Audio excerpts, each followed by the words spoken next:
अभी पिछले सत्र में समझा रहा था कि आप हमेशा हारोगे जब आप क्वेश्चनर का पैराडाइम एक्सेप्ट कर लोगे। जब आप उससे उसी के अखाड़े में लड़ने जाओगे तो हमेशा हारोगे।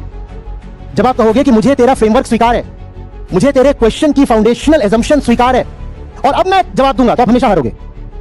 स्वीकार नहीं करना होता है, वो जो बोल रहा है उसके पीछे जो धारणा है, जिस केंद्र से प्रश्न उठ रहा है, पहले उसको उखाड़ना होता है, तब जाकर के आप कुछ समझा पाओगे। नहीं तो कुछ नहीं समझा सकते। मैंने कितने तो उदाहरण दिए थे, याद है पिछले सत्र में। आप वो करते नहीं हो, आप फंस जाते हो। क्यों? क्योंकि आप अभी भी भीतर भीतर, भले ही आप गीता में हो, पर भीतर भीतर आप अभी भी उसके पैराडाइम को, उसके चौखटे को, उसके फ्रेमवर्क को स्वीकार करते हो। तो जब वो वहां से आकर के आपसे कुछ बोलता है तो फिर आप निरुत्तर हो जाते हो कि क्या जवाब दे, तो फंस गए फंस गए फंस गए। ये बहुत होता है हमारे यहाँ। आप अपने घर में होते हो, समाज में होते हो, दफ्तर में होते हो और वहां आप पहुंच जाते हो गीता ज्ञान बताने के लिए।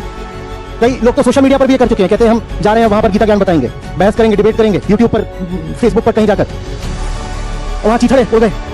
क्यों उड़ गए? क्योंकि तुम क्वेश्चनर के पैराडाइम को स्वीकार करके फिर जवाब देने की कोशिश कर रहे हो। तुम उसके प्रश्न की बुनियाद में जो भूल है उसको ही पॉइंट आउट नहीं कर पा रहे हो।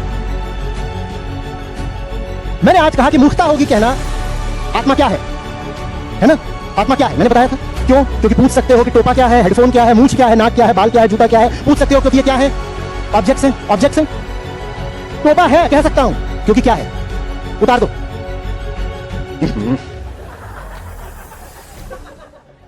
टोपा ऑब्जेक्ट है इसलिए कह पाया कि है, और ऑब्जेक्ट है इसीलिए कह पाया कि अरे नहीं यार नहीं है, आप खड़े हो जाओ।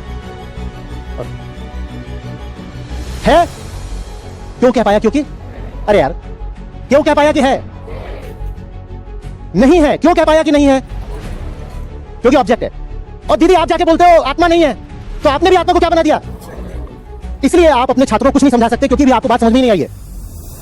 जितनी बड़ी गलती वो कर रहा है जो कहता है कि आत्मा है, उतनी बड़ी गलती वो कर रहा है जो कह रहा है आत्मा नहीं है, क्योंकि दोनों ही उसे ऑब्जेक्टिफाई कर रहे हैं। और अध्यात्म सब्जेक्ट के बारे में है क्योंकि दुख सब्जेक्ट को है। तड़प मैं रहा हूं, मैं आत्मा को ऑब्जेक्ट को बना रहा हूं यार, ऑब्जेक्ट से क्या लेना देना?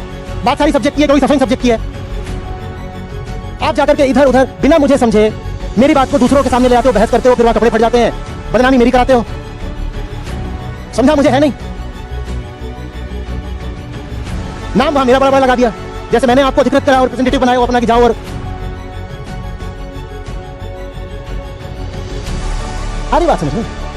पूरा सोशल मीडिया भरा हुआ है।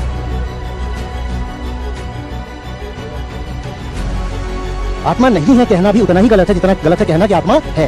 पुनर्जन्म नहीं है ये कहना भी उतना ही गलत है जितना कहना कि पुनर्जन्म है। गलती कहां है? गलती इस मान्यता में है कि कोई है जिसका पुनर्जन्म या तो होता है या नहीं होता है। जब आप कहते हो पुनर्जन्म होता है तो भी आप किसको मान रहे हो?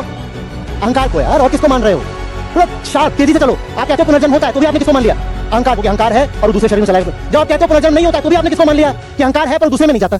तो ये दोनों ही बातें बराबर की गलत है। पर आप जनता के सामने कैसे बोलते हो? आचार्य जी बोलते पुनर्जन्म नहीं होता। अब पटके जाओगे और नाम किसका खराब कर रहे हो? मेरा। और मेरा हो तो हो, और किसका खराब कर दिया? वेदांत का नाम खराब कर रहे हो।